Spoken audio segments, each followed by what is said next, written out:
Hello Ram గారు. Hi Nagaraj.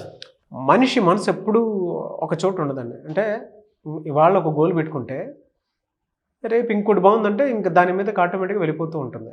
ఇవాళ ఈ పని చేద్దాం అనుకుంటే సెకండ్ గ్యాప్లో ఇంకేదైనా థాట్ వస్తే దాని మీదకి వెళ్ళిపోతూ ఉంటుంది. అండ్ ఈవెన్ నేను కూడా ప్రాక్టికల్గా నా లైఫ్లో ఇది చేసేదే చెప్తున్నాను. కొన్నిసార్లు ఒక మీటింగ్లో మనం ఇన్వాల్వ్ అయ్యి ఉంటే జస్ట్ 5 minutes అని అంటాను. ఆ 5 minutes కాస్త 1 hour అవుతుంది. ఆ 1 hour నుంచి బయటకు వచ్చిన తర్వాత చూస్తే చుట్టుపక్కల ఇంకో 10 పనులు కనిపిస్తూ ఉంటాయి. ప్రయారిటైజ్ కూడా చేసుకోలేని పరిస్థితి ఉంటుంది. గోల్ కూడా అంతే. కొన్నిసార్లు ఒకటి అనుకుని చేస్తామంటే 10-15 రకాలు కనిపిస్తుంటాయి. బట్ ఆ కన్సిస్టెన్సీ ఎక్కడ మెయింటైన్ చేయాల్సిన అంటే కన్సిస్టెన్సీ ఎక్కడ కనిపించదు. ఆ కన్సిస్టెన్సీ ఒక మనిషి ఏ ఆలోచన లేకుండా నిశ్శబ్దంగా స్తబ్దతతో కూడుకున్నటువంటి స్టేట్ ఆఫ్ మైండ్లోకి వెళ్ళిపోవాలి అని అంటే ఎలా? తాకట్టులో ఉన్న బంగారాన్ని విడిపించి ఆ రోజు ఆన్లైన్ రేటుకే మేము కొంటాం. Sharma gold company. నారాజు, ఇది నిజంగా నువ్వు అడిగిన ప్రశ్న మామూలు ప్రశ్న అయి ఉండొచ్చు, కానీ చాలా రంగాల్లో అత్యున్నత స్థాయిలో ఉన్న వ్యక్తులందరూ కోరుకునే కాన్సన్ట్రేషన్ అది. నిజానికి మహాభారతంలో ధర్మరాజును యక్షుడు ప్రశ్నలు అడుగుతాడు. చాలా ప్రశ్నలు. ప్రాణం ఉన్నను కదలనిది ఏది అంటే కోడిగుడ్డు. అట్లాగా గాలి కంటే వేగమైనది ఏది అంటే మనస్సు అని చెప్తాడు. అసలు గాలి ఎంత వేగంగా వీస్తుందో మనకు తెలుసు. అంతకంటే వేగంగా మనసు ఉంటుంది. అంటే మనస్సు చంచలమైంది. మనస్సు మారుతూ ఉంటుంది, కదులుతూ ఉంటుంది. కదులుతూ ఉన్నప్పుడు ఒక చోటు నుంచి ఇంకో చోటుకి కదులుతున్నప్పుడు ఒక చోట ఆలోచన ఏదో రెండో చోట కదిలిన చోటుకి ఇంకో ఆలోచన ఉండే అవకాశం చాలా ఉంది. ఫర్ ఎగ్జాంపుల్, ఒక సన్నని గీత ఉంటుంది నారాజు. మనసు ఒక సన్నని గీత దాటితే సంపూర్ణంగా దీనికి ఆపోజిట్గా ఆలోచిస్తుంది. ఫర్ ఎగ్జాంపుల్, పొద్దున్నే నిర్భయంగా ఉన్నవాడు సాయంత్రానికి భయంతో ఫీల్ అవ్వచ్చు. ఇందాక నేను అనుకున్నది దాని మీద శ్రద్ధ ఉన్నది, సడన్గా దాన్నే నేను అశ్రద్ధ వహించవచ్చు. ఆ సన్నటి గీత దాటితే మనసు ఏదైతే భయం నుంచి, నిర్భయం, శ్రద్ధ నుంచి అశ్రద్ధ ఎట్లా అయితే మారతాడో దాన్ని మనం సాధించాల్సిన అవసరం ఉంది. అది సాధించాలంటే 3 రకాలైన పవర్స్ మనకు ఉండాలి. పవర్ అంటే అదేదో చాలా పెద్దదని అనుకుంటాం. 3 రకాలైన ఎడ్యుకేషన్ మీద, నాలెడ్జ్ మీద ఫోకస్ చేయగలిగితే మనం అద్భుతంగా సాధించవచ్చు. నెంబర్ 1, సంకల్ప శక్తి. నాకు ఏం కావాలో గట్టిగా సంకల్ప శక్తి ఉండాలి. శక్తి అంటే మళ్ళీ ఇదేదో మన చేతిలో ఉండేది కాదే అనుకోవచ్చు. చిన్నగా ఎట్లా సాధించవచ్చు అంటే సంకల్ప శక్తి. నేను ఈరోజు స్వీట్ తినకూడదు అనుకున్నాను, నాన్ వెజ్ మానేయాలనుకున్నాను, రైస్ తినకూడదు అనుకున్నాను. అంటే చాలామంది ఆలోచన కాబట్టి నేను అనుకున్నాను. లేదా పొద్దున్నే లేవాలని అనుకున్నాను. సంకల్ప శక్తి ఏంటంటే మిమ్మల్ని డిస్ట్రాక్ట్ చేయడానికి ఆ రోజే రాత్రి లేట్ అవుతుంది, నిద్రపోవడానికి ఆ రోజే చలి మొదలు పెడుతుంది, నిద్ర లేకుండా ఉండడానికి. ఏ రోజు మీరు స్వీట్ తినకూడదు అనుకున్నారో ఆ రోజే ఎవరో బర్త్డే చేసుకొని మీకు స్వీట్ ఆఫర్ చేస్తారు, కేక్ ఆఫర్ చేస్తారు. మీరు అనుకున్న సంకల్పాన్ని బ్రేక్ చేయడానికి పరిస్థితులన్నీ మూట కట్టుకొని, పని కట్టుకొని మీ దగ్గరకు వచ్చి మనం బ్రేక్ చేసే ప్రయత్నం చేస్తారు. అయినా మీరు బ్రేక్ కాకుండా ఉండడమే సంకల్ప శక్తి. రెండోది విశ్లేషణ శక్తి. విశ్లేషణ అంటే నేను ఏదైనా సాధించాలంటే ఏం వదలాలి, ఏం పట్టుకోవాలి, ఎక్కడ కాన్సన్ట్రేట్ చేయాలి, ఏది అవసరం, సాధించిన వాళ్ళు ఏం చేశారు, నేను సాధించాలనుకుంటే నేనేం చేయాలి అనేది విశ్లేషణ.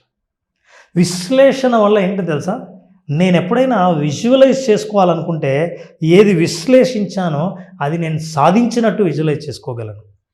అది విశ్లేషణ శక్తి. విశ్లేషణలో చాలా బ్రేకప్ ఉంటుంది. అంటే నీకు ఎంతో తీక్షణంగా ఒక విషయం గురించి ఆలోచిస్తే తప్ప విశ్లేషణ రాదు. నేను ఈ పరిస్థితి నుంచి గట్టెక్కాలంటే ఏం చేయాలి, ముందు నేను మనశ్శాంతిని సాధించాలి, ఆ తర్వాత సొల్యూషన్స్ ఎక్కడున్నాయో వెతకాలి, ఒక సొల్యూషన్ని పట్టుకొని దాని మీదే పని చేయాలి. ఇదంతా విశ్లేషణ. ఇది విశ్లేషణ శక్తి. మూడవది సాధనా శక్తి. సాధన అంటే ప్రాక్టీస్. నువ్వేం చేయాలనుకున్నావు రోజు కొంత సమయం కేటాయించి సాధించు. సాధించడం అంటే ఏంటి? ప్రాక్టీస్ చేయడం. Practice practice practice practice till you succeed. ఈ ప్రాక్టీస్ ఎప్పుడైతే చేయడం మొదలు పెడుతూ ఉంటావో అది అలవాటుగా మారుతుంది. ఎప్పుడైతే అలవాటుగా మారిందో అదే పని నిన్ను బాధ పెట్టదు, ఇబ్బంది పెట్టదు. నిద్ర లేవడం అలవాటుగా పడినవాడు నిద్ర వస్తున్నా సరే నిద్రపోలేడు, అది అలవాటుగా మారింది కాబట్టి మన సంకల్ప శక్తి, విశ్లేషణ శక్తి, సాధనా శక్తి, ఈ 3 శక్తులు ఎప్పుడైతే ఉన్నాయో మీరు మెల్లిగా విజయం వైపు అడుగులు పెట్టడం మొదలు పెడతారు. ఈ 3 శక్తులు ఏం చేస్తాయంటే మనసు అటు ఇటు పారిపోకుండా అనవసరమైన విషయాల మీద కాన్సన్ట్రేట్ చేయకుండా అవసరమని తెలిసిన వాటి మీద శ్రద్ధ చూపలేని బలహీనత నుంచి బయటపెట్టేటట్టు ఈ శక్తులన్నీ మూడు మిమ్మల్ని ఈ మనసు ఉదయం ఏం ఆలోచించావో, మధ్యాహ్నం ఏం ఆలోచించగలవో, సాయంత్రానికి కూడా అదే ఆలోచనను పట్టి ఉంచుకునే గట్టిగా ఉన్న పట్టుదల శక్తిని కూడా మేము పొందగలం. ఇవన్నీ ఉన్నప్పుడు మనిషి ఏదైనా సాధించగలన్న ఫస్ట్ నమ్మకం పెరుగుతుంది. నమ్మకం ఎప్పుడైతే పెరుగుతుందో తను ఇన్వెస్ట్ చేసే టైం ఏదైతే ఉందో, సమయం దేని మీద గడుపుతున్నాడో అది ఖచ్చితంగా నువ్వు సాధించే లక్ష్యం వైపే అది ఉంటుంది. ఇలా మనిషి ఆలోచించినప్పుడు చాలా సులభమైన విషయాలు ఒక్కసారి పేపర్ తీసుకొని నేను చెప్పినవి, నేను ఏ శక్తి నేను డెవలప్ చేసుకోవాలా, ఇందులో ఏమేమి విషయాలు ఉన్నాయి నేను నేర్చుకోవాల్సినవి, నేను ప్రాక్టీస్ చేయాల్సినవి అని మీరు ఆలోచిస్తే స్పష్టమైన చిత్రం మనకు కనిపిస్తుంది. ఈ చిత్రాన్ని నేను కనుక విజువలైజ్ చేసుకోగలిగితే, అంటే నేను ఎలా విశ్లేషిస్తున్నానో, ఎలా సాధిస్తున్నానో, ఎలా గట్టిగా ఒక ఆలోచనను పట్టుకొని అటు ఇటు దారి తప్పకుండా ఒకే ఆలోచన పట్టుకొని ఉండగలుగుతున్నాను అని నేను విజువలైజ్ చేయగలిగితే, దృశ్యీకరించుకోగలిగితే, భవిష్యత్తు నిర్మాణం చేసుకోగలిగితే, ఆ నిర్మాణం చేసుకున్న నా ఆలోచన నన్ను అదే నిర్మాణం వైపు నడిపిస్తుంది, అక్కడికే వెళ్ళేటట్టు చేస్తుంది. ఇతర ఆలోచనలు నా కంటపడినా సరే ఆలోచనలు నన్ను డిస్ట్రాక్ట్ చేయకుండా చేస్తాయి. నా కంట కనిపించేది ఒకటి, నేను ఏం సాధించాలనుకున్నానో, ఏం పొందాలనుకున్నానో, ఎక్కడికి చేరాలనుకున్నానో అది తప్ప నాకు మిగతా ఏవీ కనిపించని స్థితి మనిషిని సాధిస్తాడు. అది సాధించడానికి మనిషి అశాంతి, అభద్రత, అశ్రద్ధ వదిలితే, మనిషికి అశ్రద్ధ ఏమవుతుందిలే అన్నది అశ్రద్ధను వదిలేయాలి, శ్రద్ధను చూపించాలి. ఎందుకంటే అది నువ్వు సాధించాలనుకున్న లక్ష్యం, నీ బేబీ, దాని మీద నువ్వు శ్రద్ధ వహించాలి. అశాంతి ఎప్పుడైతే అశాంతి ఉందో, ప్రశాంతత సాధించని వాడు న్యాచురల్గా దేన్ని జీవితంలోకి ఆహ్వానించలేడు. అంత అశాంతితో ఉన్న వ్యక్తి ఎప్పుడు పోతుందన్న భయంలో ఉంటాడు, అభద్రతలో ఉంటాడు.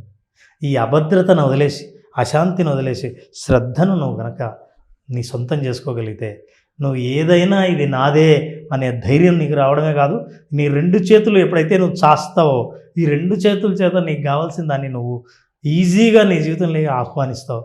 ఆహ్వానించేది నీ ఆలోచనలు, నువ్వు ఆహ్వానించింది, నువ్వు చేసే పని అన్నీ ఒకటే అవుతాయి.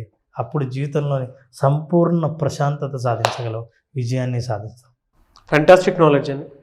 అంటే లైఫ్లో ఏదైనా సాధించాలి అనుకున్నప్పుడు మాత్రం డెఫినెట్గా ఆలోచనల చుట్టూ నెంబర్ ఆఫ్ ఫ్యాక్టర్స్ మనల్ని ఇన్ఫ్లుయెన్స్ చేస్తూ ఉంటాయి. సోషల్ ఇన్ఫ్లుయెన్స్ చాలా బలంగా పనిచేస్తూ ఉంటుంది. ఎందుకంటే మన చుట్టుపక్కల ఉండేటువంటి వాళ్ళే మనం ఏదైనా సాధిస్తున్నాము అనేటువంటి మన ప్యాషన్ కానీ, మనకు ఉండేటువంటి గోల్ని కానీ ఎప్పుడైతే ఓపెన్ చేసి చెప్పేస్తామో దాని మీద పోక్ చేస్తూ ఉంటారు. కొంతమంది నవ్వేస్తారు, కొంతమంది కామెడీ చేసేస్తారు, కొంతమంది చేసేళ్లే అన్నట్టు మాట్లాడతారు. అది మీ శ్రద్ధకు పరీక్ష. ఎస్, శ్రద్ధకు పరీక్ష. అంటే మీరు ఎంత సీరియస్గా ఉన్నారనేటువంటి విషయం అప్పుడే తెలుస్తుంది మనకి. రెండోది ఫినాన్షియల్ ఇన్ఫ్లుయెన్సెస్ చాలా బలంగా పనిచేస్తాయి. మీరు ఏదైతే సాధించాలని అనుకుంటున్నారో ఆ వైపు, ఆ దిశగా అడుగులు వేసేటప్పుడు తెలియకుండానే ఒక మనిషిని 10 రకాలుగా లాగుతుంది. అది ఒకటి మిమ్మల్ని మైనస్లోకి తీసుకువెళ్ళే విధంగా ఉండొచ్చు, లేదా మీ మీద ఎక్కువగా ఆ ఇన్ఫ్లుయెన్స్, అంటే మీరు మొయ్యలేని భారానికి తీసుకువెళ్ళేంత ఒత్తిడిని క్రియేట్ చేసేలా ఉండొచ్చు, లేదు ఒక యాంగ్జైటీలోకి తీసుకెళ్ళేంత స్థాయికైనా సరే. దానివల్ల అశాంతి. ఎస్, అశాంతి. అండ్ తర్వాత ఈ సోషల్, ఫినాన్షియల్ తర్వాత పర్సనాలిటీ, అభద్రత. అది ఎప్పుడైతే నీకు తెలియకుండానే వస్తూ ఉంటుందో ఆ రోజే మనం చచ్చిపోయినట్టు. అది నిజం సార్. అదే లేదు, నేను అది కాదు, నేను ఇది అని ఎప్పుడైతే మన అడుగులు ఆ దిశగా వేస్తూ ఉంటామో అప్పుడు మాత్రం బలంగా మనల్ని మనం ప్రూవ్ చేసుకోవడానికి అవకాశం ఉంటుంది. ఈ రోజుకి నేను కొన్ని విషయాల్లో బలంగా ఫోకస్డ్గా ఉంటాను. పొద్దున్నే సుప్రభాతం వినేటప్పుడు ఎంత బాగుంటుందని అనుకుంటామో అలాగే నా వీడియోలు కూడా ఉండాలని మనస్ఫూర్తిగా కోరుకుంటాను. నిజంగా అంటే మనం చేసేటువంటి చాలామంది షేర్ చేయడం కూడా జరిగింది. పొద్దున్నే ఒక గోల్ లాగా సెట్ చేసి మేము వీడియోలు చూస్తుంటాం. నాకు కూడా చాలామంది చెప్తుంటారు. But through visualization early morning మీరు 5 o'clock క్లాస్ పెట్టడం అనేది ఒక రకంగా ఈ వీడియోస్ త్రూ వచ్చినటువంటి ఇంపాక్ట్ అని నేను బ్లెస్డ్ ఫీల్ అవుతూ ఉంటాను. అది ఉండాలి సార్. అంటే ఫోకస్డ్గా మనం శ్రద్ధ పెట్టి ఏదైనా సరే, ఎప్పుడైనా షూట్ అన్నప్పుడు నేను నో అని ఎందుకు చెప్పను అని అంటే ఓన్లీ బికాస్ ఆఫ్ దిస్. అవును, ఏది ఎప్పుడు ఏ విధంగా వెళ్తుందో, మనిషిని ఎలా కన్సిస్టెన్సీ మెయింటైన్ చేయగలిగే అవకాశాన్ని కాదనకూడదు. కాదు. ఏ అవకాశమైనా ఏ మలుపైంది తిప్పొచ్చు. ఏ అవకాశమైనా సరే గొప్పదే. ఏ అవకాశమైనా సరే గొప్పదే. ఎస్. బట్ అందులో చాలా పెద్ద మీనింగ్ ఉంది. అవకాశం ఏదైనా సరే గొప్పదే. అందులో ఎంపతిక్గా వెళ్ళేటువంటి ఫోకస్డ్గా ఉండేటువంటి ఏ లక్ష్యమైనా సరే గొప్పదే. ఎనీవేస్, థ్యాంక్ యూ అండి. Thank you so much Ram గారు. సో చాలామంది క్లాసెస్ ఎప్పుడెప్పుడా అని చెప్పేసి అడుగుతూ ఉన్నారు. ఎప్పుడండి అవకాశం ఉంటుంది? నారాజు March 6th art of visualization basic session, 5 days session, morning 5 to 6 ఉంటుంది. ఈ సెషన్లో మనం ఎన్నో మాట్లాడుకున్నాం, చాలా ఇంటర్వ్యూలు వచ్చాం. అన్ని విషయాల్ని ప్రాక్టికల్గా ఎట్లా సాధించాలి, అది మన సొంతం ఎలా చేసుకోవాలి, వీళ్ళు తెలుసుకున్న మన వీడియోలో తెలుసుకున్నవన్నీ అరే ఇలా ఉంటే బాగుంటుంది కదా అని అనుకున్నవన్నీ అవి సొంతం చేసుకోవాలంటే ఈ 5 రోజులు అనుభవపూర్వకంగా తెలుసుకోవాల్సిన అవసరం ఉంది. ఎన్ని చెప్పినా ఎన్ని విన్నా తాము ప్రాక్టీస్ చేస్తూ అంటే ఫాలో అవుతూ పార్టిసిపేట్ చేస్తే వచ్చే అనుభవం చాలా డిఫరెంట్గా ఉంటుంది. ఆ అనుభవాన్ని పొందాలంటే ఖచ్చితంగా మార్చి 6వ తేదీ art of visualization basic session attend అవ్వాల్సిందే. డెఫినెట్గా సార్. చాలామంది అనుకుంటూ ఉంటారు లైఫ్లో మనిషి సక్సెస్ అవ్వాలి అని అంటే కన్న తల్లి పక్కన ఉన్నప్పుడు మనకి ప్రేమ నిజంగా ఆ వైబ్స్ తాకుతూ ఉంటాయి. తండ్రి పక్కనే ఉన్నప్పుడు ధైర్యం డెఫినెట్గా ఆ తాలూకు వైబ్స్ మనకి తగులుతూ ఉంటాయి. ఒక కోచ్ పక్కన ఉన్నప్పుడు డెఫినెట్గా సక్సెస్ వైబ్స్ మనల్ని నడిపించుకుంటూ తీసుకువెళ్ళిపోతూ ఉంటాయి అన్నమాట. ఆ సక్సెస్ మీకు రావాలి అని అంటే త్రూ విజువలైజేషన్ మీరు ఏదైనా సరే సాధించుకోవచ్చు. అది రామ్ గారి క్లాస్ త్రూనే సాధ్యమవుతుంది. కాబట్టి ఆసక్తి కలిగిన వారు ఎవరైనా సరే స్క్రీన్ మీద మీకు కాంటాక్ట్ నెంబర్ కనిపిస్తుంది, దాన్ని మీరు call or message or WhatsApp చేసి వెంటనే మార్చి 6th క్లాసెస్ అయితే జరుగుతున్నాయండి. ఆ క్లాస్కి మీరు అటెండ్ అవ్వాలి అనుకుంటే వెంటనే ఎన్రోల్ చేసుకోవచ్చు. ఒకవేళ మీ కాంటాక్ట్ నెంబర్ కనెక్ట్ అవ్వట్లేదు, స్క్రీన్ మీద మిస్టర్ నాగ్ అఫీషియల్ 1 అని నా ఇన్స్టాగ్రామ్ ఐడి ఉంది, లేదా మీరు సెర్చ్ చేసినా కూడా మిస్టర్ నాగ్ అఫీషియల్ 1 అని నా ఇన్స్టాగ్రామ్ ఐడి ఉంటుంది. సో దానికి మీరు పర్సనల్ మెసేజ్ పెట్టి రామ్ గారి పర్సనల్ క్లాసెస్ కోసము అపాయింట్మెంట్స్ కోసము మీరు కనుక అడిగితే నేను డెఫినెట్గా రామ్ గారి టీమ్కి ఫార్వర్డ్ చేస్తాను. ఆ విధంగానే సరే మీరు అప్రోచ్ అవ్వచ్చు. అండ్ ఈ వీడియో లైక్ చేయండి, షేర్ మాత్రం తప్పకుండా చేయండి. ఇలాంటి మరిన్ని వీడియోస్ కోసం మా ఛానల్ ఫాలో అవ్వండి. Thank you so much Ram garu. Thank you Nagesh.